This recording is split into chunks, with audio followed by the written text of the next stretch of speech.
Yo, what's going on, everyone? Holy shit. It's just podcast me today. You want to know something really funny? Something hilarious?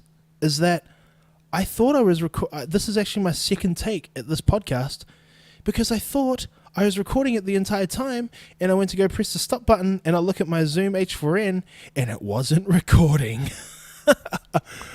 What a rookie. What a rookie. It's okay though. That's fine. These things happen. You know what I mean?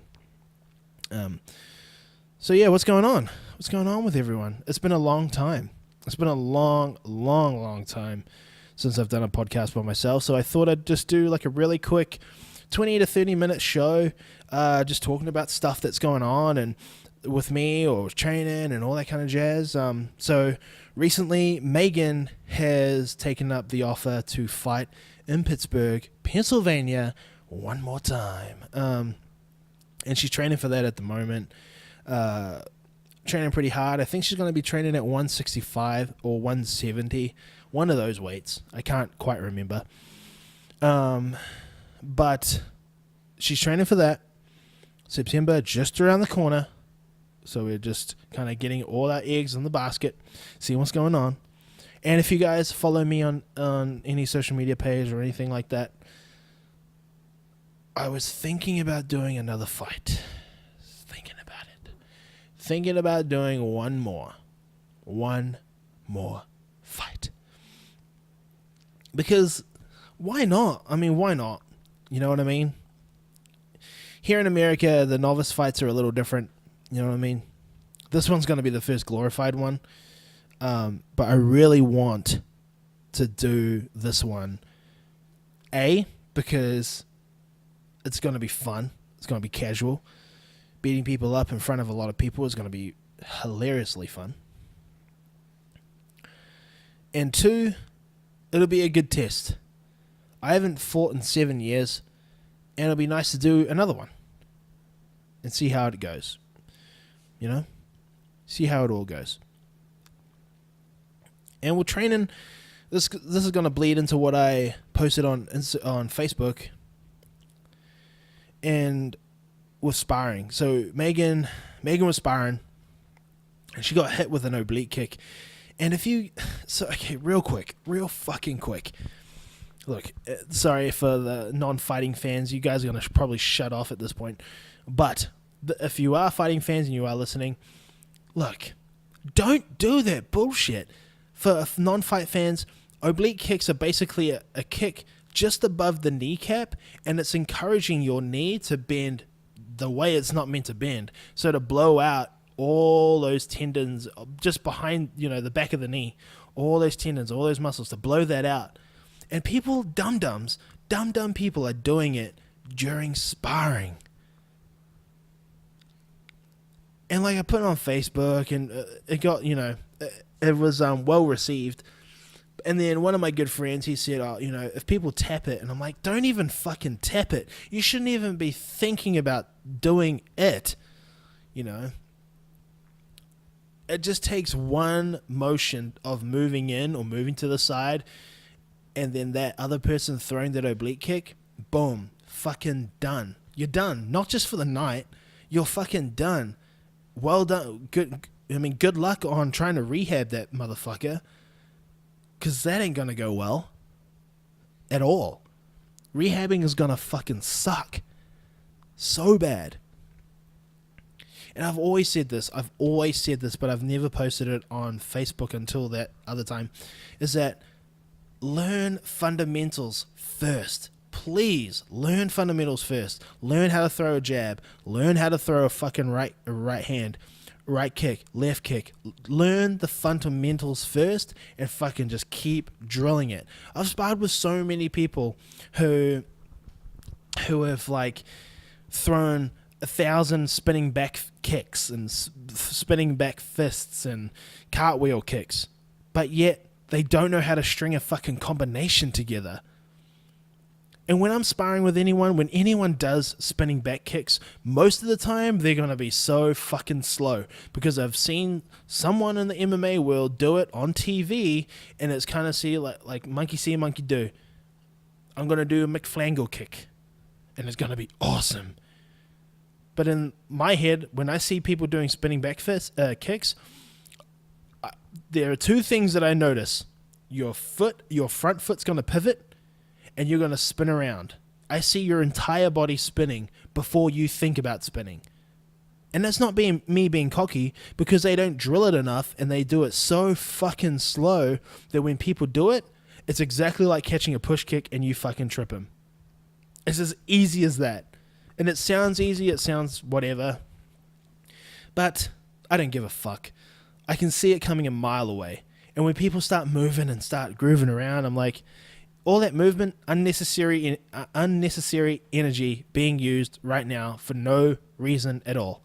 So I'm just going to stand here, and I'm just going to look at what you're going to throw, because I can see it coming a mile away. And so because I want to fight again, I have a very strong feeling I don't give a fuck who it is, that the person who I'm going to fight is going to do that. Because that's what I've noticed here in Austin, Texas. People love McFlangles. People love the McFlangies. The McFlanangelos. But you know what? That's okay. Whoever this guy is, I don't want to say it, but I'm going to say it. I'm going to fucking KO him. No, I won't. I don't know. I hate saying that stuff, because you don't fucking know. Can you predict the future? You don't know if you're going to KO him. It's just like when fighters get interviewed and they say, I've been training the hardest I've ever trained. Like, how do you know or when fighters say, I guarantee my opponent hasn't been training as hard as I can. Really, motherfucker? Have you been watching them? Have you got cameras up in their house? If you do, I'm going to call the cops, because that's creepy. Like, how do you know? How do you know that this guy hasn't been training as hard as you? He probably has, just as hard. He's probably training. I remember when Joe Rogan would say that he trained at like 2 a.m. because he knew that his opponent was sleeping. So how do you know that your opponent's not doing that? When you're sleeping at like 3 a.m., how do you know that he's not up training, getting some extra reps in, when you're being a dummy and sleeping? You know what I mean? Like, it's like, how do you know? You can't predict the future. But what most people are doing now is just sticking to the program, just focusing in on their skills and sharpening the tools that they already have, and not worried about the toolbox that their opponent has, which is something you should always fucking do. Because once you start worrying about what anyone else is doing, that's when you start doubting yourself. And when people say, oh, nah, man, I just want to see what they're doing. Don't do it. Just worry about you, and worry about your toolbox, because your toolbox is the best toolbox in the world. Because you made it. You've created it. You leveled up in the video game. You went from level 1 to level 2, 3, 4, 5. Unlocked a secret coin box. You know what I mean? Just worry about your training, and worry about what you're doing. Because you worrying about other people's shit is benefiting no one. But that's whatever. What do I know? Nothing. So yeah, that's why I think I'm in a good place, because I don't give a fuck about who the opponent is. As long as I get in there and I can fight and have some fun, I'll be happy. I mean, do I care about being KO'd? Yeah, a little bit. Like, I don't know. I feel like I'm okay with it. I feel like I'm oddly okay with that. With losing. And people are going to be like, oh, you can't think that way. I'm like, yeah, but too late, I am. I'm fine with losing. It's okay. As long as I can get in there and like hang with this person who has been training their ass off, and get in there and hang with the person, fuck, then I'm happy. I'm happy just training. I love training. I love Muay Thai as a sport. You know what I mean?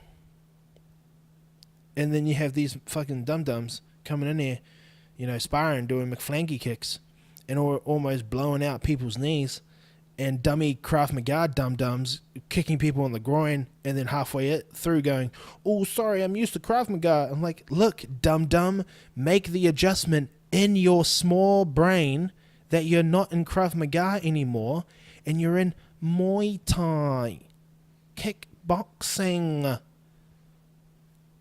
Gonna get a lot of heat from the Krav Maga community, but that's okay, because there's always elitism. There's always elitism with any sport, you know what I mean? Or with any fight sport specifically, amongst men. I don't know if it happens amongst women, but amongst men. Because there's so much testosterone flowing around, you know? Always. They think they're number one. There's always that dickhead trainer, too, who thinks he's the top dog and is better than anyone else in the world. And I get that a lot from Krav Maga people, that they're the fucking best thing in the world. And I'm like, how do you know? How do you know it's the best thing in the world? Say, I can disarm a gun. Really? Can you? Can you, though? Can you really disarm a gun? Because I don't fucking believe you.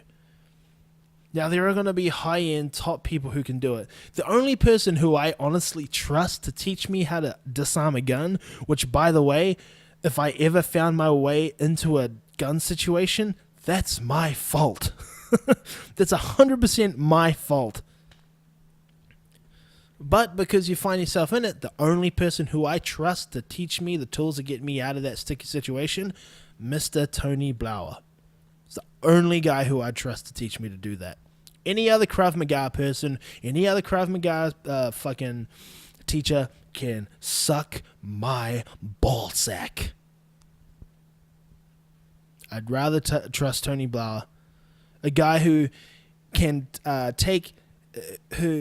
can apply anything can apply what he's teaching to something that's applicable in what you're thinking. Not a lot of coaches can do that.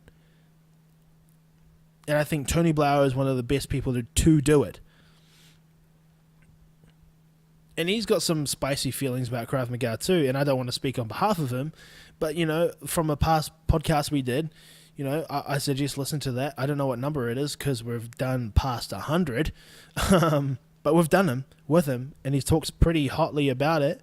Hotly? I don't think that's a word. About Krav Maga. And I was surprised because I didn't think he thought the same, but we were thinking the same, in the same bucket. Yeah, but that's the thing. Oh yeah, and we got a new puppy. We got a new puppy, guys. Her name is Pepper. We named her Kava, but then realized basic people in America don't know how to pronounce Kava or any other ethnical name. I have to dumb down like where I'm from, like what nationality I am, because I say New Zealand and people are like, but where are you really from? I'm like, New Zealand. I was born there. But anyway, when I say Samoan, so the when you say Samoa or Samoan, when I say it properly, which is how I'm saying it now, Samoans or Samoans. One lady in Pittsburgh said, "Where in Mexico is that?" And I said, "It's not in Mexico, you stupid piece of shit. It's Samoa." Oh, Samoa. I'm like, it hurts me every time I have to dumb it down so these stupid dum-dums can understand what I'm saying, because it's so annoying because they can't comprehend other languages. When I say I'm from Samoa, where's that? Oh, I'm from Samoa. I have to really dumb it down. Just because it makes my brain hurt. Every time I dumb it down for anyone, it just makes me cringe, because I know that I wasn't taught to say it that way. I wasn't brought up to say Samoa. Maybe I should do that. I'm Samoan. What are you? Samoan? Samoan? No, Samoan. Trying to teach people how to say that too. It's pretty fucking funny. Anyway, what was I talking about in the other podcast? Oh yeah, two real quick things. So in the news, on the news. Jeez. There's this guy. Oh, well, on Instagram anyway. But the GMA, Good Morning America, posted something about it. Oh, well, did a report on it. So this guy and his girlfriend, he posted a picture of his girlfriend and him on the beach, like embracing each other, giving each other a bit of a hug. And the guy goes to, say that he loves his wife so much, and she's considered a plus size girl, and she's quite curvy. And he goes, I love my curvy wife. I love everything about these curves. I wouldn't want to change it for the world. I love how she doesn't, there are so many typical stereotypes out there, and I think my wife breaks the mold on what beauty really is. And I'm like, man, that's so cool. Da da da da. And everyone was, commending him for it. They loved him for it. They were putting on, on the Instagram comments going, "You're great." Da da da da. And then the dummies from Allure magazine, or whatever the fuck they are, and the people who are from New York Times Post, I don't know, started slagging the guy, saying it's anti-feminism, feminism, and how he's mansplaining what beauty is in curvy women. And I'm sitting there watching this, going, you dummy fucking cunts at Allure have nothing else better to do but come up with these stupid fucking names like mansplaining. And one, I fucking hate that word because you've used up valuable space in my brain that could have been used for something else, not mansplaining. I fucking hate how Allure have done that. Just created these fucking names. Mansplaining. Thanks Allure. I guess thanks Allure for making me extra dumb. Thanks Allure. Hey, yeah, you watching this on YouTube? Hey Allure, thanks for making me extra dumb and making words like mansplaining. Thanks Allure, because now the information that you've created is now in my head, where more useful information could have gone. You stupid pieces of shit. Thanks, Allure. Yeah, that was for YouTube. So I'm gonna timestamp that. I'm gonna take it out of the fucking video. I'm gonna put it on Facebook, and I'm gonna tag him on it. Ugh, mansplaining. Fucking the guy can't even say how much he loves his wife without some arsehole going on there going, oh fuck, you're not even, this should be going, without saying, you're trying to distort what real beauty is. I'm like, is he though? Or is he trying to say how much he loves his fucking wife? You know what I mean? I say shit like that all the time. And if people are probably too cowardly to correct me to my face, that's probably the thing. But what I do with my wife, and people are going to get so uppity that I just said my wife, but guess what, motherfuckers? Megan says my husband. Okay? So, stop it. What Megan does is that if we go to a new gym, and I've said this story multiple times, when we both go into a gym, I'm always the first person that most people talk to. CrossFit gym, Muay Thai gym, any gym. I'm always the first person that they talk to. Why? Because I'm a 265 Samoan man, brown, with an accent. And I look athletic. My wife, 175 pound, white, non-athletic looking. And that's it. No one gives it a time of day. So, when we walk into a gym, who are they going to ask about athletic paralysis? They're definitely going to go with me first. And that fucking breaks my heart. Why? Because my wife was a person who taught me everything there was to do about CrossFit. She taught me how to lift. She taught me how to row. She taught me what CrossFit was and the workout methodology. She taught me everything. Yet these dum-dums always come up to me and say, how long have you been doing CrossFit? Or how do you lift? I don't know shit. Most of the time I've tried to be really nice, but now I'm just rude and say, I don't know. My wife taught me everything I know. Talk to her. She has more knowledge in that brain than I do. And I've got onset early this is going to actually be my point when I remember the word. I've got early onset. Oh fuck, what's the word? It's not amnesia. It's Alzheimer's.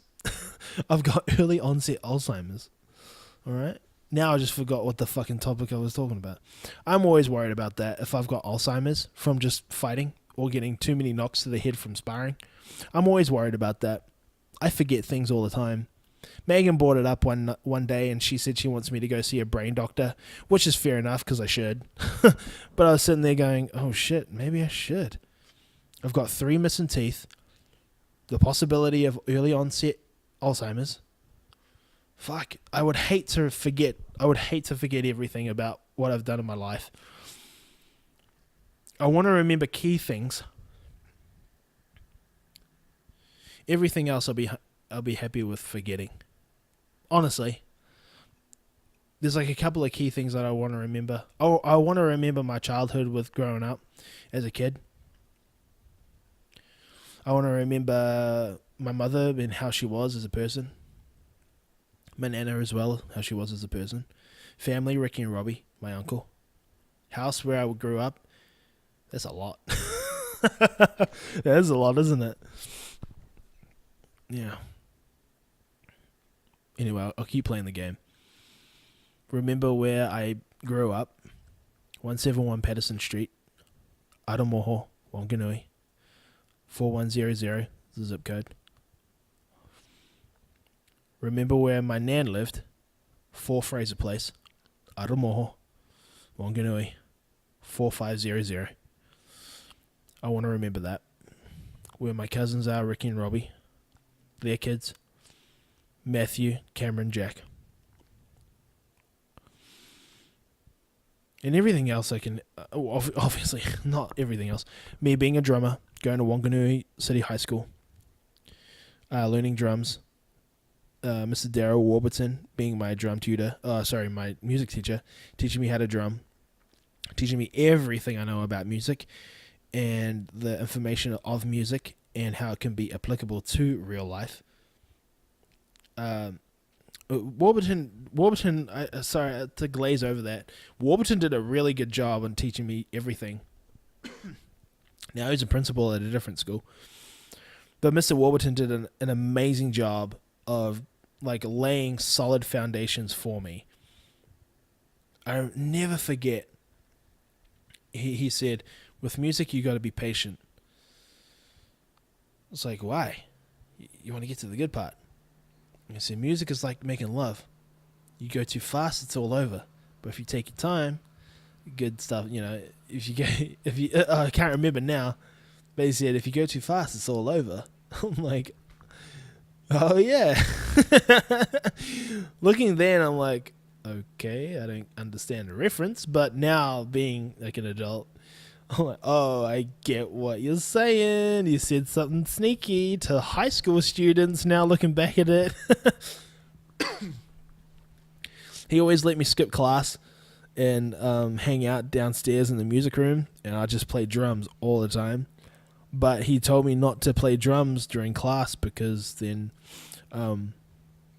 the possibility of the deputy principal or other teachers finding out that there's someone in the music room, then I'd get in trouble and Mr. Warburton would get in trouble. So usually what you would do is just go downstairs, play on the back drum kit. Like we had 2 drum kits. One was the main room, and then the other one was the room for like B bands. So we were considered A bands because we were established and we played shows around Wanganui. And the B bands were people who just were at high school and they never played shows and they're just practicing to get, songs done. That was cool, being a number 1 band in your small town in New Zealand. Being a number 1 band in a small town, that was fucking great. But yeah, Mr. Warburton taught me a lot about music and about life, and he took me on my first road trip to go see my very first band, POD. New Way Home opened for them. I remember that day like so clear. Like so clear. and I played drums. It's funny, man. I played drums the other day. It's been like 9 years since I touched a drum kit. Still fucking got it. I wonder if I'll ever forget that. You know what I mean? Forget how to play drums. If I get Alzheimer's in my older ages, you know what I mean? Like, will I ever forget will I ever forget how to play drums? Like kick, snare, kick, snare, kick, snare, kick, snare. Do get. But I played drums the other day. It was fucking fun as shit, man. I loved it. I had the best fun. The most fun I've ever had was the most fun I've ever had seeing Backstreet Boys play live. No, sorry, scratch that. Go and see WWE Raw live for the first time. Never been to a wrestling show before. Seeing that live. Backstreet Boys live. And seeing Converge live. Favorite memory. Oh, I guess I should say wedding day. But I don't know. I knew I was going to marry this woman. Megan's always going to be number one. Every day is a fucking amazing day when you wake up and you're breathing and you have your wife next to you in bed. That's a fucking awesome day. It's the best day in the world. But yeah. But speaking of marriage, I found my wife the most original way possible amongst friends. Not the TV show, like just friends. You know, it was a gym setting. Some people go on reality shows like the fucking Bachelorette or the Bachelor. Bachelor.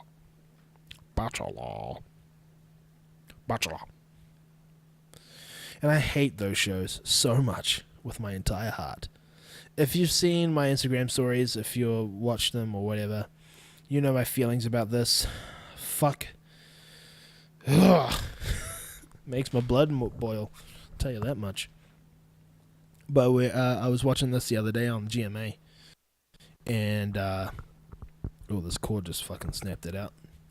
And the guy who came second place, he was on the fucking TV show, and Michael Strahan asks him, now, it says in your high school yearbook that you've always wanted to be on The Bachelor. Why has it always been a fascination of yours?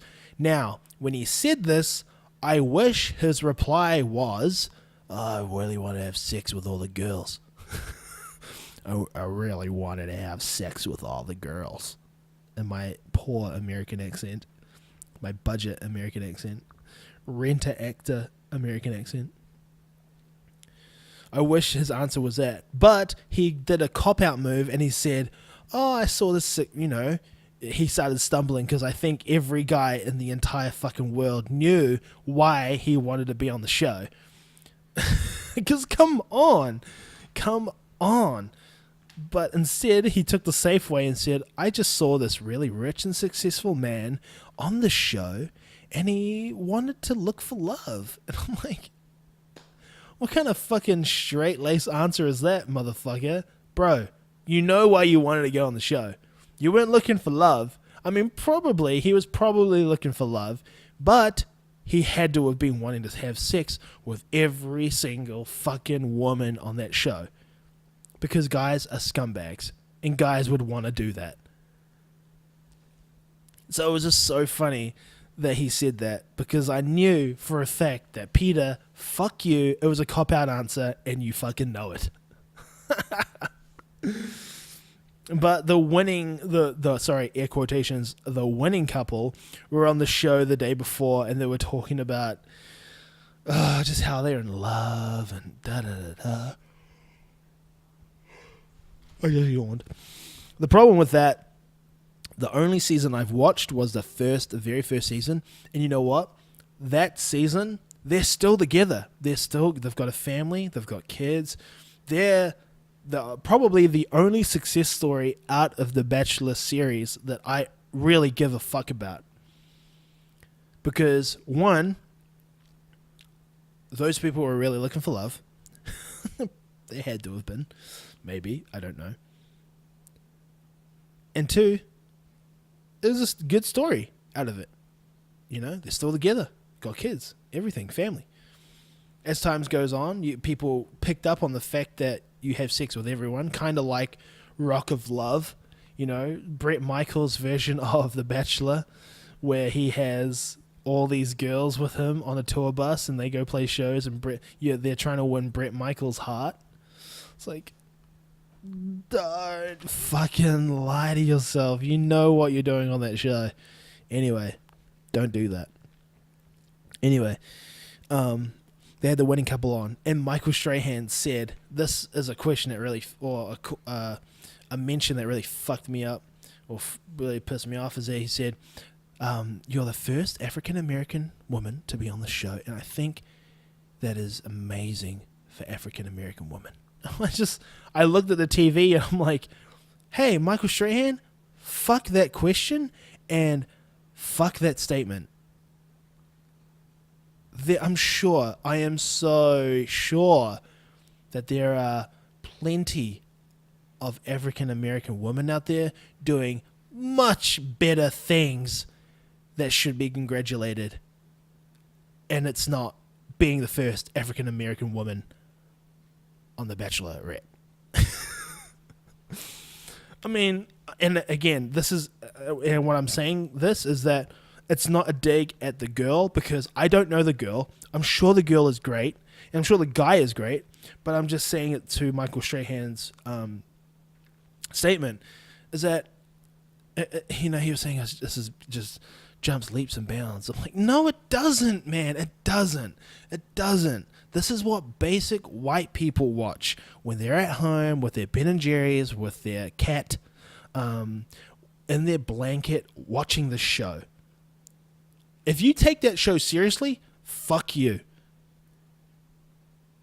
But then again, I watch the OC, and I take that very seriously. So seriously, in fact, when I can tell when I'm starting to get angry at certain characters, I have to fast forward it real quick, because I don't want to feel anger. Because I get really frustrated. But I just, whenever you take anything seriously of that magnitude, it's just like, why? Why are you invested in these people's lives? They're not real. You don't know them. That's why I don't watch TV. I only watch what's on Hulu and on Netflix. I don't watch real TV. Because why? I don't want to. I don't need to. But yeah. But I think that'll be a nice little stopping point, I think, for the podcast. Okay? Remember, if you watch The Bachelorette, don't do that. If you watch The Bachelor, definitely don't do that. When you're sparring with your friends at training at Muay Thai and you go too hard, be sure to be ready that your opponent's going to come back even harder. And if you're doing oblique kicks and you're willing to injure your training partner, don't do that. Don't do that, because that's bad. Okay? We'll end it there. Okay. I love you guys. I'm out. Goodbye.